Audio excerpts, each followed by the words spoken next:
Chère sœur en Christ, chère maman, chère princesse du royaume de Dieu, bien-aimée du Seigneur, Alléluia. Aujourd'hui, 8 mars 2023, journée internationale de la femme.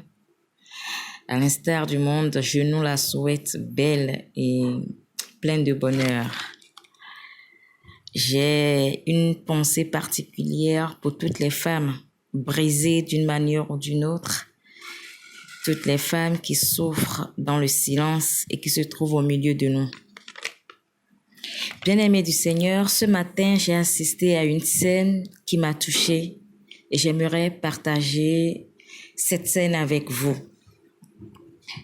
J'étais au marché et une dame, une vendeuse ambulante de peau de bœuf, généralement appelée maman, s'était arrêtée devant l'étalage d'une vendeuse de tomates pour vendre à une dame.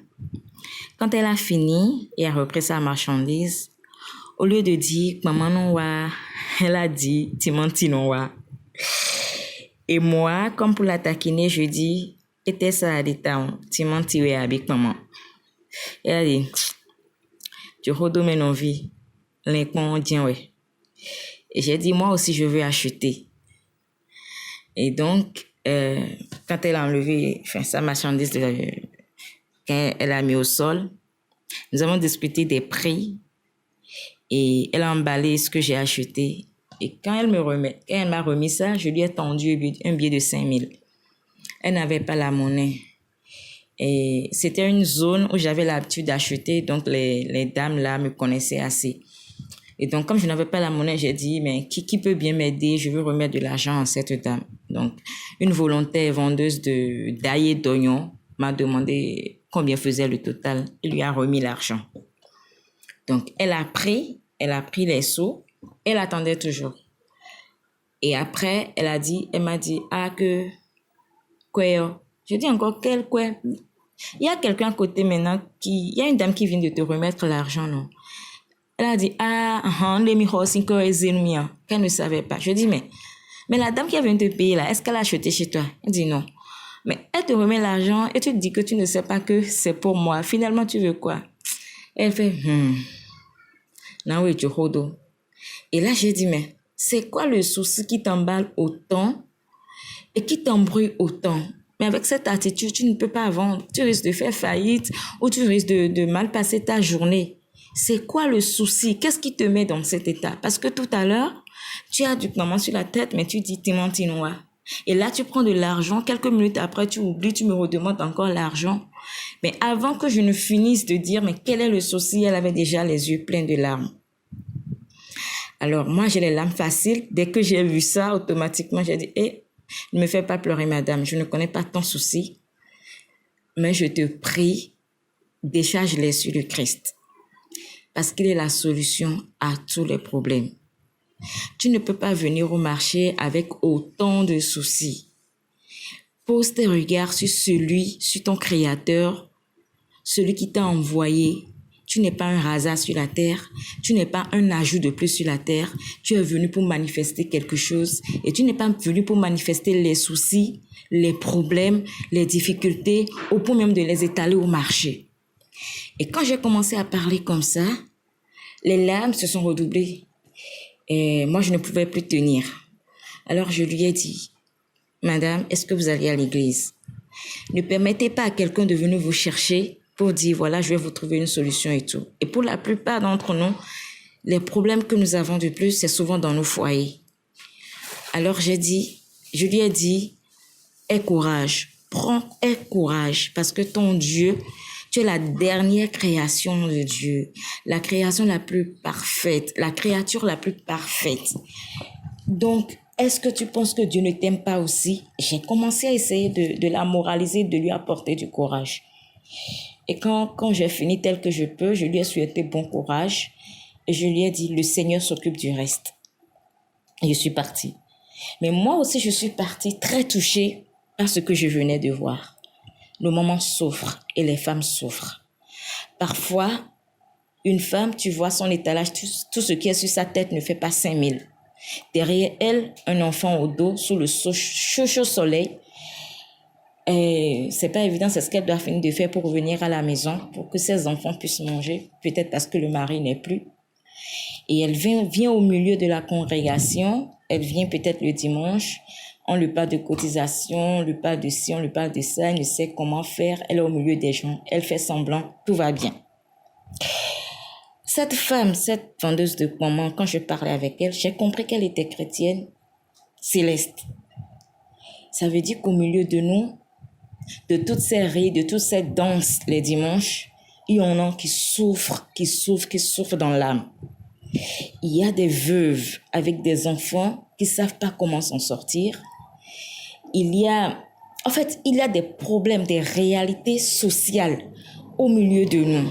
Des femmes qui cherchent juste, je ne sais pas, qui sont à la recherche du travail ou d'une opportunité pour se sortir d'une situation. Des femmes qui ont leur mari en prison. Des femmes qui ont des soucis cruels de santé mais qui n'en parlent pas. Des femmes qui ont peut-être la solution de leurs problèmes à côté et parce que peut-être nous ne parlons pas assez, nous ne le savons pas. Et c'est à ces femmes-là que je veux penser aujourd'hui. Tout le monde saute, mais est-ce qu'elles sautent aussi comme nous?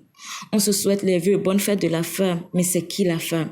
Qui est la femme? Est-ce que nous connaissons réellement notre identité? Et qu'est-ce que nous faisons en tant que femmes sur la terre? Ça m'a inspiré, je me suis dit, mais voilà, le mois de mars, ailleurs, est un mois où dans différentes congrégations, on organise des conférences de femmes et on se partage beaucoup de choses. Et dans les paroles, dans les actes, ok, parce que la foi sans les actes, sans les œuvres est morte. Et donc, au milieu de la congrégation des femmes, je parle des femmes, je ne parle pas de l'église, je parle de l'association des femmes. Tout le monde veut que on se tient par la main et chacun doit sortir de ses difficultés. Et je crois que c'est ce qui fait une église. Je veux aujourd'hui faire une demande. Je veux, avec toute humilité, parce qu'il y a tellement de choses qui se racontent. Pour nous autres qui sont en bas ici, nous entendons tellement de choses. Peut-être que nos mamans ne l'entendent pas assez. Mais je veux aujourd'hui que nous ayons des espaces pour nous. C'est-à-dire des espaces, des moments pour se rencontrer, pour s'encourager, pour grandir dans le Christ, pour se ressourcer, pour que des femmes puissent s'exprimer, parce qu'on ne peut pas attendre forcément que ces femmes viennent vers nous. Ce n'est pas facile pour une femme, pour une femme de venir étaler ses difficultés. Mais dans la discussion, il peut arriver que des gens aient envie de se libérer. Parfois, les femmes ne savent pas à qui s'adresser. Quand on dit va vers une des 7 mamans, elles se disent mais non, on ne sait pas. Et demandent peut-être que plus tard, c'est le pupitre dit et on sait il y a la peur qui anime. Il y a la peur qui anime, qui se trouve dans le cœur de certaines femmes. Il y a tellement de choses. Et je félicite toutes ces femmes battantes, courageuses, qui chaque jour ne veulent pas abandonner. Je bénis leur vie au nom de Jésus-Christ. Et je demande aujourd'hui que nous soyons plus unis en tant qu'association de femmes, que nous posons des actes qui nous honorent encore plus. Nous le faisons déjà, mais nous le voulons encore plus. Mais surtout en notre sein. Au milieu de nous, nous ne connaissons pas qui fait quoi. Nous devons connaître le métier de nos semblables, pouvoir créer des réseaux de communication, pouvoir publier, pouvoir aider nos sœurs à s'en sortir tel que nous pouvons. Il ne s'agit pas de donner de l'argent, il s'agit d'encourager. Une belle parole réconforte, une belle parole sauve quelqu'un qui est peut-être sur le point de se suicider. Je veux donc dire à toutes ces femmes qui souffrent dans le silence, que le Seigneur les aime. Nous ne pouvons pas lister les différents problèmes. Je vois des femmes qui croupissent dans leur foyer, mais réellement, qui souffrent, que les maris maltraitent d'une manière ou d'une autre, mais qui ne parlent pas parce que chaque fois à l'église, on leur dit « Soyez soumises » et les maris connaissent tellement ce genre de versets, voilà, mais ne comprennent toujours pas le contexte dans lequel Paul l'a dit. Donc, je vous en supplie, femmes, approche, parlez. Si vous pouvez parler, parlez. Si vous ne pouvez pas parler, osez. Il y a des femmes d'impact au milieu de nous. Il y a des coachs au milieu de nous, afin que vous puissiez sortir de ces problèmes mentaux. Je ne parle pas des difficultés financières forcément, parce qu'il y en a tellement qui sont nantis, mais qui ne vivent pas. Il y a des femmes qui ont des voitures, qui ont des maisons, mais qui ne vivent pas. Nous avons besoin de notre espace, de nous retrouver entre nous, de parler, de discuter, d'échanger sur des problèmes de femmes. Nous voulons des réunions où il n'y a aucun homme, où nous pouvons parler. Nous voulons des réunions où nous sommes avec nos mamans qui savent garder les secrets et qui ont pu garder leur foyer jusqu'au bout. C'est juste une demande. C'est une demande. Et une fois encore, je reviens pour dire, femmes, Dieu vous aime. Vous êtes la créature la plus parfaite. Recherchez votre identité en Christ et faites ce que le Seigneur veut que vous fassiez. Ensemble, nous irons au sommet. Nous sommes des chrétiennes. Nous avons choisi Christ pour notre modèle de vie et Christ ne nous a pas appelés à la souffrance. Il nous a appelés à une vie de liberté, à une vie d'abondance. Et il y a de la vie, la vraie vie en Christ. Et je veux vous dire, ayez courage, ayez les yeux posés sur celui-là qui est mort pour nous à la croix. Et oui, et je vous assure que le sourire reviendra. Je vous bénis votre vie, je bénis la vie des mamans de l'église, je bénis la vie de l'église entière et je dis paix sur nos foyers, paix pour nos enfants, que la fête soit encore plus belle. Soyez bénis.